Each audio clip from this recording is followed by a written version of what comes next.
So, Jai Hind everyone, welcome back to the Patriotic IS. Let's start our current affairs class with the practice question that we have done on the 13th March.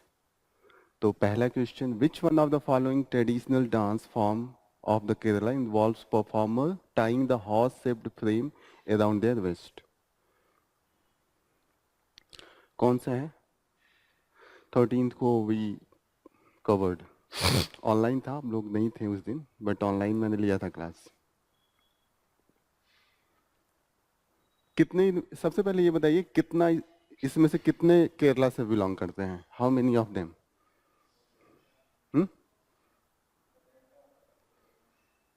Mohini Attam and Kathakali, ये दोनों केरला से हैं. और बाकी के दो?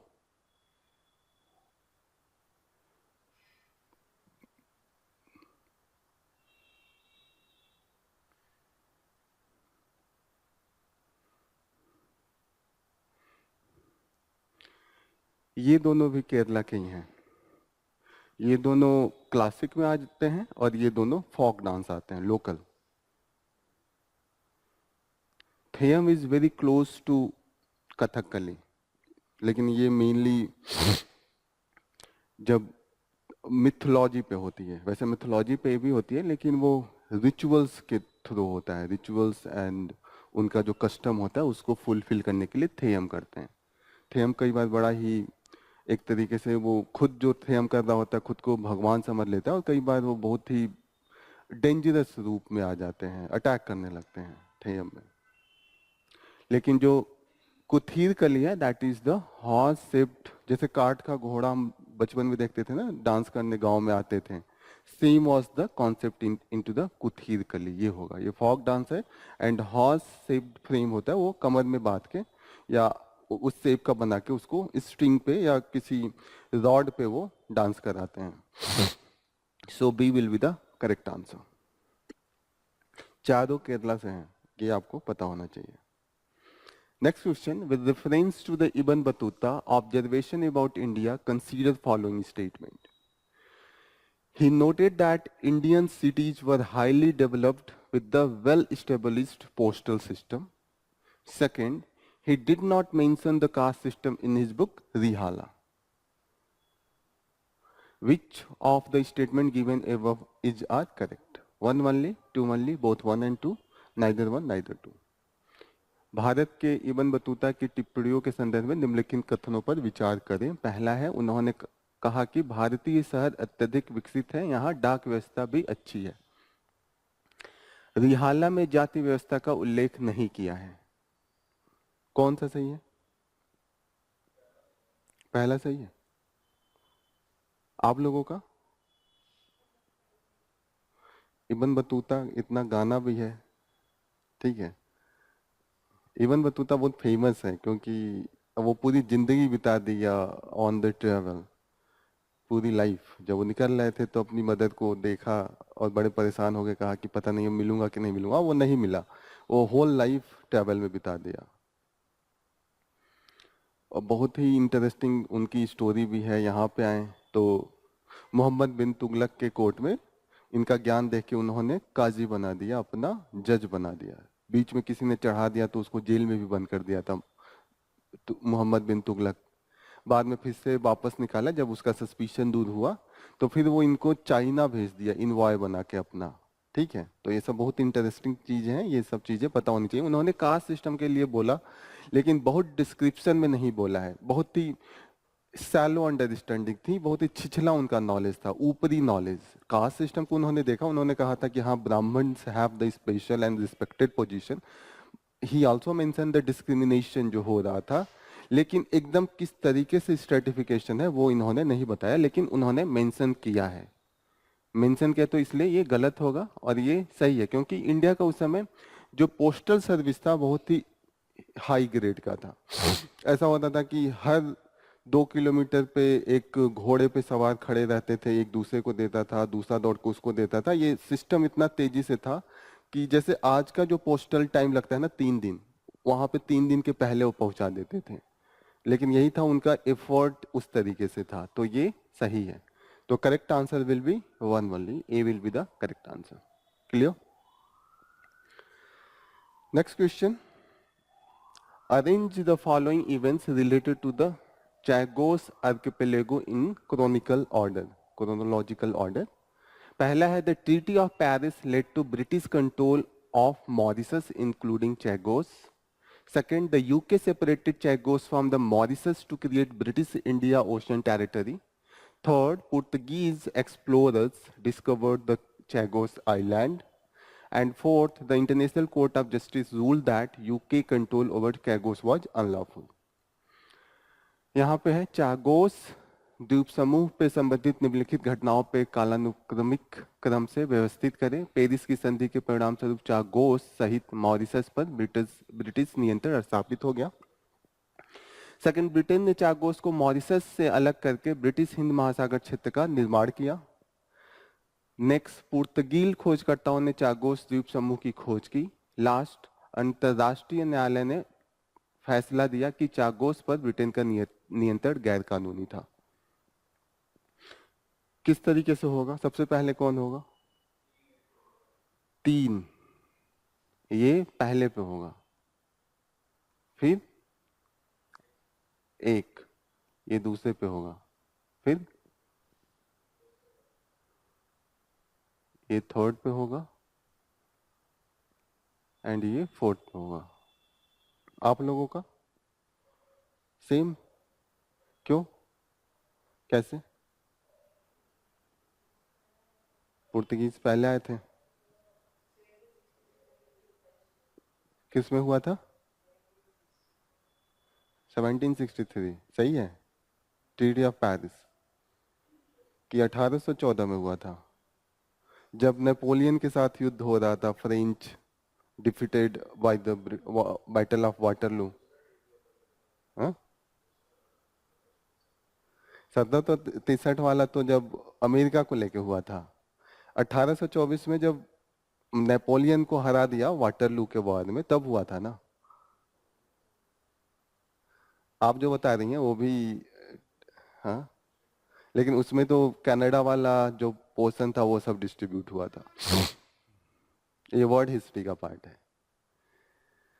सही है। पहले पे यही होगा, दूसरे पे ट्रीटी ऑफ पेरिस होगा, देन आपका तीसरा होगा, देन ये चौथा होगा। जब इन्होंने आजाद किया मॉरिशस को तो उन्होंने सेपरेट कर दिया, क्योंकि चैगोस जो है उसका बहुत ही क्रूशियल इंपॉर्टेंस है, हिंद महासागर के एकदम बीचों बीच है। और इतने होशियारी किया इन्होंने, देखा कि हमसे नहीं समझ पाएगा तो यूएस को उन्होंने लीज पे दे दिया। अभी उसको लेके लड़ाई चल रहा है। ठीक है, इंटरनेशनल कोर्ट ऑफ जस्टिस ने दे दिया है साफ साफ कि this belong from the Mauritius, आपको खाली करना पड़ेगा। अब वो कह रहे हैं कि हमने लीज पे लिया है, कॉन्ट्रैक्ट किया है, इसलिए अभी खाली नहीं कर रहे हैं।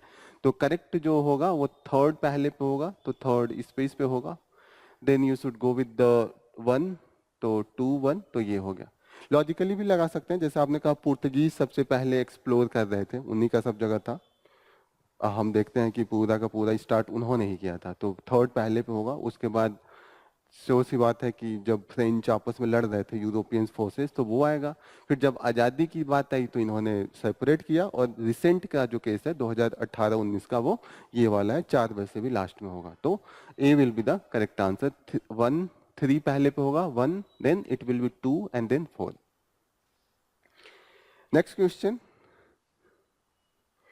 consider following statement regarding intergovernmental panel on the climate change. पहला है, the IPCC was established by the United Nations Framework Convention on Climate Change to provide scientific assessment on the climate change. Statement 2, the IPCC doesn't conduct its own research but assess scientific, technical and socio-economic information worldwide. कौन सा सही है? Both 1 and 2 are correct. And 2 is the correct explanation of 1. Both statement 1 and 2 are correct, and second is not correct explanation of statement 1. Statement 1 correct, statement 2 incorrect, statement 1 incorrect, statement 2 correct. यहाँ पे फिर से आप एक बार पढ़िए। IPCC की स्थापना जलवायु परिवर्तन पर वैज्ञानिक आकलन प्रदान करने के लिए संयुक्त राष्ट्र framework convention on climate change द्वारा की गई थी। आईपीसीसी अपना स्वयं का अनुसंधान नहीं करता है, बल्कि दुनिया भर में वैज्ञानिक, तकनीकी और सामाजिक आर्थिक जानकारी का आकलन करता है। एक दिन मैं ये साफ साफ बताया हूँ क्लास में। क्या बताया था उस दिन? क्या बताया था? हुँ?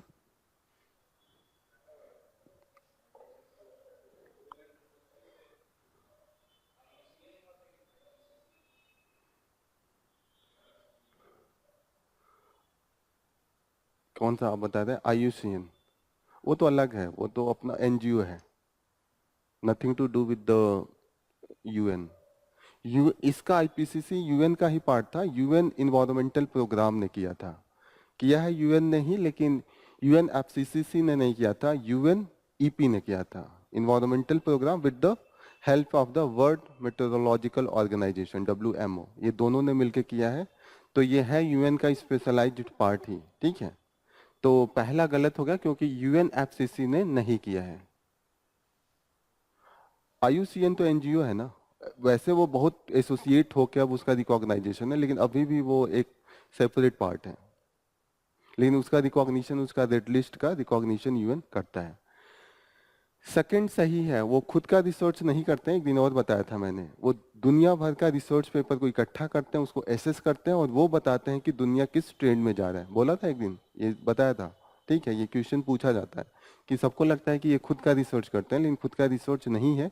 ये दुनिया का रिसर्च पेपर इकट्ठा करके उसको एसेस करते हैं और उसका रिपोर्ट तैयार करते हैं। अभी तक 6 रिपोर्ट दिया है 2023 में, जो 6th रिपोर्ट था, 7th रिपोर्ट इनका आने वाला है। 7 साल में एक बार ये अपना रिपोर्ट देते हैं। रिपोर्ट में ये बताते हैं कि कौन सा देश किस लेवल पे अपना एक्टिविटी कर रहा है क्लाइमेट चेंज को पॉजिटिवली इम्पैक्ट करने के लिए, या किस देश के एक्टिविटीज के कारण क्लाइमेट चेंज को किस तरीके से इम्पैक्ट आ रहा है, ठीक है। तो ये सब रिपोर्ट में ये देते हैं, सजेशन देते हैं। तो पहला गलत है, दूसरा सही है। Then it will be first is incorrect, second is correct, D will be the correct answer.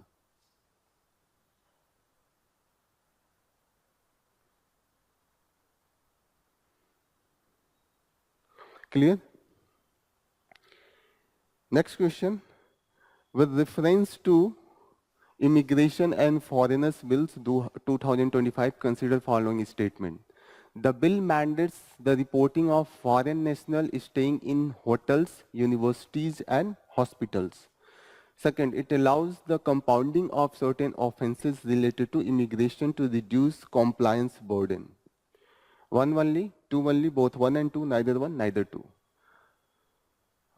आव्रजन और विदेशी विधेयक 2025 के संदर्भ में निम्नलिखित कथनों पर विचार करें। पहला है, विधेयक में होटलों, विश्वविद्यालयों और अस्पतालों में ठहरने वाले विदेशी नागरिकों की सूचना देना अनिवार्य किया गया है। यह अनुपालन बोझ को कम करने के लिए आव्रजन से संबंधित कुछ अपराधियों के लिए समझौता करने की अनुमति देता है। सबसे पहली बात की, what is mean by the compounding of the certain offence. Compounding का मतलब क्या होता है? कहा जाता है ना, आप कभी कोर्ट में किसी से बात करते हुए सुने होंगे कि कंपाउंडेबल है, नॉन कंपाउंडेबल है। What is mean by that? तो क्या ऑफेंस कंपाउंडेबल है, नॉन कंपाउंडेबल का मतलब?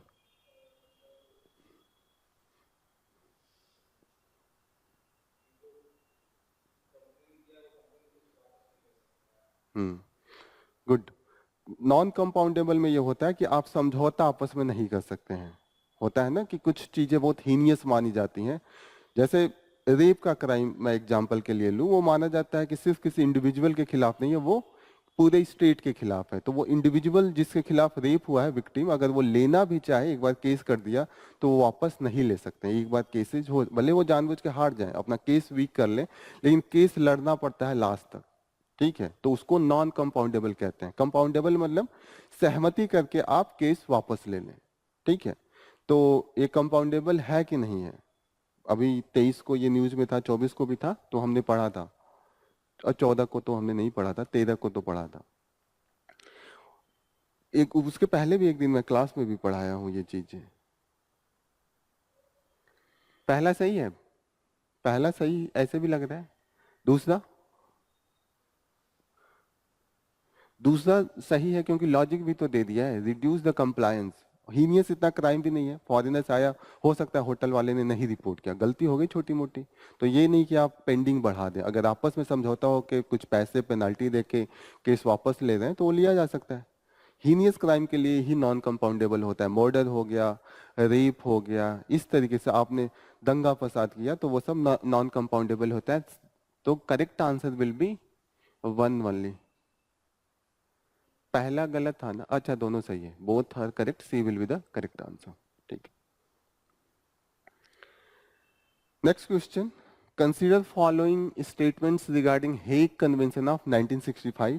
Statement 1, the Hague Convention of 1965 provides a framework for the cross-border transmission of judicial and extrajudicial document in civil and commercial matters.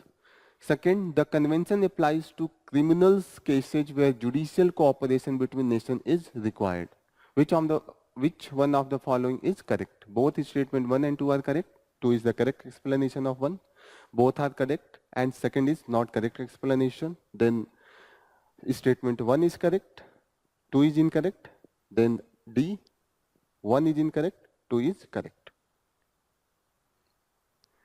1965 के Hague convention के संबंध में निम्नलिखित कथनों पर विचार करें। कथन 1, 1965 का हेग कन्वेंशन सिविल और वाणिज्य मामलों में न्यायिक और न्यायोत्तर दस्तावेजों की सीमा पर संचरण के लिए रूपरेखा प्रदान करता है। कथन 2, यह अभी समय पर आपराधिक मामलों पर लागू होता है जहां राष्ट्रों के बीच न्यायिक सहयोग आवश्यक होता है। निम्नलिखित में कौन सा कथन सही है? पहला सही है,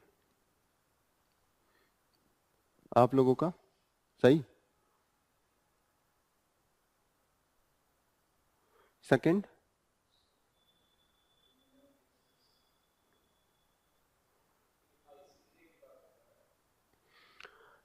हेग कन्वेंशन दूसरा अलग कन्वेंशन है। इसके थ्रू कोई भी अगर सिविल एंड कॉमर्शियल केस होता है तो आप एक दूसरे को भेज के डॉक्यूमेंटेशन आप स्मूथ वे में ट्रांसफर कर सकते हैं और वहां की देश जैसा हो वैसा एक्शन लेगी। जैसे अभी ये अदानी का केस चल रहा है, यूएस ने भेजा है कि इनके खिलाफ कुछ करप्शन का मामला आया है, उसको लेके। ठीक है,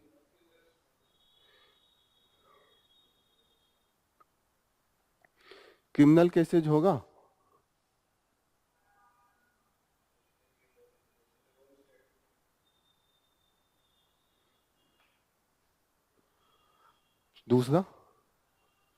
दूसरा नहीं है, क्योंकि क्रिमिनल ज्यूरिडिक्शन के लिए एक्सट्रेडिशन ट्रीटीज होती हैं, वो सेपरेट अलग अलग देश एक साथ करती हैं।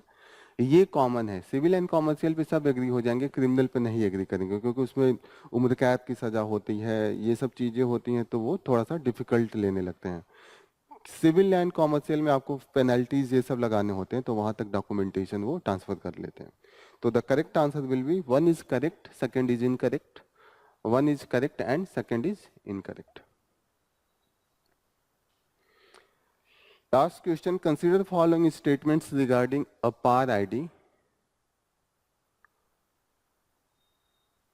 A PAR ID is linked to Aadhaar and requires students' records to be consistent with the UIDAI. The Government of India has made a PAR ID mandatory for all students across school and higher education. Automated permanent Aadhaar के registration के लिए ये है। This is for the students. अभी जो हमारा education policy है 2020 national education policy, उसके थ्रू आया है। पहला सही है सबका,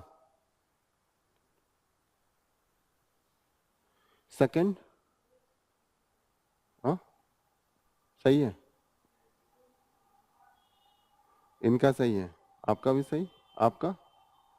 देखिए आधार कभी मैंडेटरी नहीं हो सकता है, कभी भी आपका मोबाइल हो किसी भी में हमेशा गवर्नमेंट ऑप्शन देती है। मैं एक दिन बता रहा था कि जो गरीब आदमी है उसका ये नहीं रहे तो उसके लिए ऑप्शन देना पड़ेगा ना, तो मैंडेटरी नहीं है, तो ये हमेशा ऑप्शनल होता है, दे नहीं तो अल्टरनेट वो दे सकते हैं। ठीक है, कुछ और आईडी, तो this is not right to. जब से प्राइवेसी पुट्टा स्वामी केस आया है तब से और ज्यादा हमने इसको रिस्ट्रिक्ट किया है कि मैंडेटरी आप नहीं बना सकते हैं, तो लॉजिकली भी आप जा सकते हैं।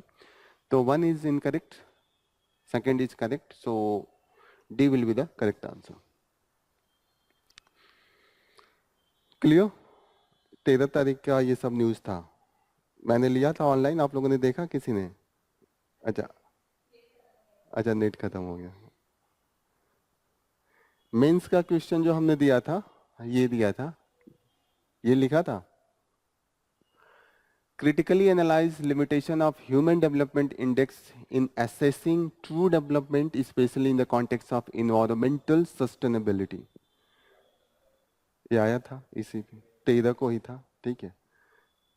तो मानव विकास सूचकांक की वास्तविक विकास के लिए आकलन में सीमाओं का समालोचनात्मक विश्लेषण करें, विशेष रूप से पर्यावरण स्थिरता के संदर्भ में।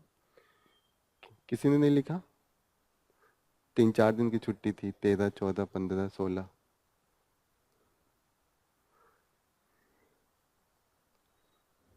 यहाँ पे critically analyse limitation of human development index.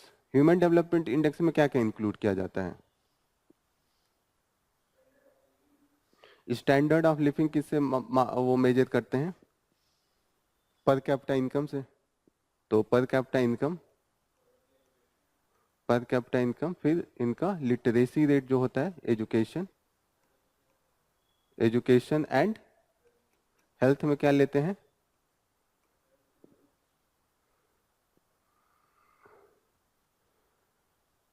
Health में लाइफ एक्सपेक्टेंसी लेते हैं, लाइफ एक्सपेक्टेंसी सेम था उस, वही, या लाइफ एक्सपेक्टेंसी मतलब एक देश में जब मैं बॉर्न हो रहा हूँ, जब एक बच्चा जन्म ले रहा है तो उसका एज एवरेज कितना होगा उस समय लाइफ एक्सपेक्टेंसी होती है। जो जो मेडिकल फैसिलिटी बढ़ रही है, लाइफ एक्सपेक्टेंसी बढ़ रही है। इंडिया का जो रिसेंट है 78.5 के आसपास है, 78 काफी हमने बढ़ा लिया है। पहले आज़ादी के टाइम पे तो मुश्किल से 35 था, सोचिए 35 के बाद जीना मुश्किल था, लेकिन gradually we improved and now we have reached 98.5। लेकिन डेवलप्ड कंट्री के तुलना में बहुत कम है। जापान में 90-95 जाता है एवरेज, इटली में बहुत हाई है, ठीक है। तो वैसे दिस इज हमारा अभी भी मिडिल इनकम जो कंट्रीज है उसमें ही है। तो यहाँ पे ये बोल रहे हैं कि ये 3 है, life expectancy, literacy and living standard. तो इस हिसाब से आप अगर पर कैपिटा इनकम बढ़ाना है तो क्या करें? पूरा जंगल जला दे, फैक्ट्री लगा दे, बढ़ जाएगा आपका, खूब आपका इंडस्ट्रियलाइजेशन हो जाएगा, ठीक है, तो आपका हो गया। आप एजुकेशन जो पैसा यहाँ से कमा रहे हैं, बिल्डिंग बना दें कहीं पे भी एजुकेशनल, ठीक है, तो आपका ऐसे भी एजुकेशन बन गया। और आप हॉस्पिटल्स बना दें, ठीक है।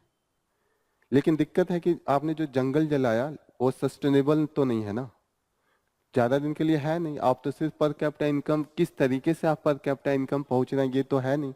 तो इसीलिए कहा जा रहा है कि जो स्वीडन है, नॉर्वे है, ये लोग बहुत ज्यादा क्रूड ऑयल प्रोड्यूस करते हैं, बेच बेच के लोग अमीर हुए हैं और उनके पास क्रूड ऑयल बेच के इतना पैसा है कि वो हेल्थ और चीजों पे स्पेंड करते हैं। वो अपने लोगों को इतना सब्सिडी देते हैं कि ये पर कैपिटा इनकम बहुत हो जाता है। आप सऊदी अरेबिया में देखिएगा बहुत सब्सिडी मिलता है तेल बेच बेच के, कुवैत में बहुत होता है, यूएई में बहुत होता है।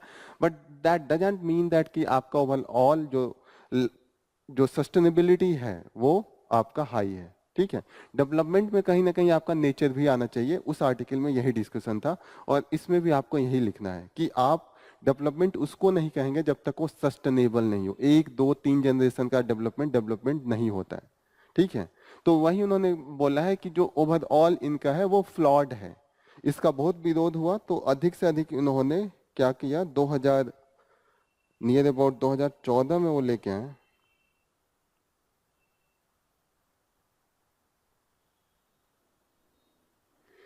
2020 में लेके आए हैं। This was the planetary pressure adjusted index, ठीक है। लेकिन ये भी एब्सोल्यूट टर्म में नहीं लाया गया है, ये कंपैरिजन में लाया गया है, ठीक है। जो प्लेनेटरी प्रेशर एडजस्टेड जो इंडेक्स है इनका, दैट इज कंपैरेटिवली कि कौन किसकी तुलना में ज्यादा कर रहा है। एब्सोल्यूट टर्म में जैसे आपकी लाइफ एक्सपेक्टेंसी है, ये एब्सोल्यूट टर्म में 78 है, पर कैपिटा आपका किसी देश का $12,000 होता है, किसी का $50,000 है, किसी का $2,000 है पर एनम। तो ये एब्सोल्यूट टर्म है, but here it is just comparison. तो कंपैरिजन में हो सकता है कि कोई पूरा अपना जंगल तोड़ रहा है, कोई 60% तोड़ रहा है, जो 60% वाला है वो टॉप कर जाएगा, पर तोड़ तो वो भी तो जला रहा है, वो भी तो डिस्ट्रॉय कर रहा है, तो इसीलिए इसका भी विरोध हो रहा है। ठीक है, तो इसको कहा जा रहा है कि आप एब्सोल्यूट में लेके आइए। बाकी आपका वे फॉरवर्ड में क्या लिख सकते हैं, पहले तो आप डिस्कस कर सकते हैं जो मैंने बताया कि आप स्टैंडर्ड दिखा सकते हैं कि हाई हो सकता है, डिस्ट्रॉय करके भी, ठीक है, आपके बिल्डिंग्स बन सकते हैं, आपके हॉस्पिटल्स बन सकते हैं, लेकिन किस तरीके से आप बना रहे हैं, कितना सस्टेनेबल है वो देखना है। ठीक है, फिर आपको लाना है कि जो इन्होंने रिफॉर्म किया है planetary adjusted pressure adjusted index, लेकिन उन्होंने एब्सोल्यूट टर्म में न लाके उन्होंने कंपेरेटिव टर्म में लाया है। ठीक है, फिर आप सजेशन में क्या देंगे, हाँ, जैसे इन्वायरमेंट को ऐड करने में सबसे अच्छा क्या हो सकता है कि आप जो भी प्रोड्यूस कर रहे हैं रिन्यूएबल एनर्जी के थ्रू आप अपना यूज कीजिए। ठीक है, आप कहीं ना कहीं सस्टेनेबिलिटी देखिए, कहीं ना कहीं जो सिंक है, जो भी कार्बन सिंक है उसको क्रिएट कितना कर रहे हैं, वो सब भी इसमें ऐड होना चाहिए। तो दैट शुड बी योर। और एग्जाम्पल के तौर पे इन्होंने कोस्टारिका का दिया है, कोस्टारिका है काफी उनका अलाइंड किया है सस्टेनेबल डेवलपमेंट के थ्रू, और श्रीलंका की भी इकोनॉमी को इन्होंने एग्जाम्पल दिया है, वहां पे भी हेल्थ एंड एजुकेशन जो रिजल्ट हुआ है दैट इज कहीं ना कहीं उन्होंने ज्यादा डिस्ट्रॉय नहीं किया। हम लोग ये भी पढ़ रहे थे इंडिया एंड श्रीलंका के बीच में लड़ाइयाँ चलती रहती है फिशरमैन को लेके, बॉटम ट्रॉलर हम लोग यूज करते हैं, वो लोग नहीं करते हैं। एक दिन बता रहा था बॉटम ट्रॉलर में उस मशीन से वो पूरी की पूरी फिशिंग करते हैं और डिप्लीट कर देते हैं, बहुत ज़्यादा मात्रा में वो कैच करते हैं, यहाँ तक छोटे छोटे जो मछली के बच्चे होते हैं उनको भी वो पकड़ के लाता है। होता है ना कि आप एक ही साथ सबको लेके आते हैं, फिर पानी से निकाला, अब वो मछली का बच्चा मर गया तो फिर आप वापस फेंके तो भी तो जिंदा होगा नहीं। तो कहीं ना कहीं वो मैकेनिकल जो मशीन्स है उसका कम यूज कर रहे हैं। तो ये सब चीज़ आप सजेशन में लिख सकते हैं कि adopting sustainable growth model and renewable energy and carbon sink, ये सब आप क्रिएट करवा सकते हैं। ठीक है।